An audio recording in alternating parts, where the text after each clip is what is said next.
Nobel பரிசு பெற்ற இந்தியர்கள். British India.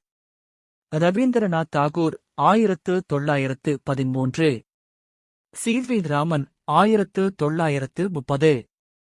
குடியரசு இந்தியா. அன்னை தெரசா 1979. அமர்த்தியா சென் 1998. கைலாஷ் சத்யார்த்தி 2014. இந்திய வம்சாவளியைச் சேர்ந்த வெளிநாட்டு குடிமக்கள். ஹர்கோவிந்த் கொரானா 1968.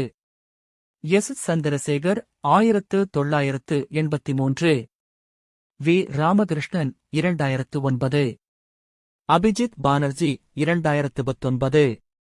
வெளிநாட்டு வம்சாவளியைச் சேர்ந்த இந்தியர்கள்.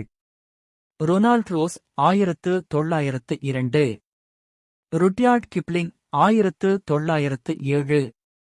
14வது தலாய் லாமா 1989.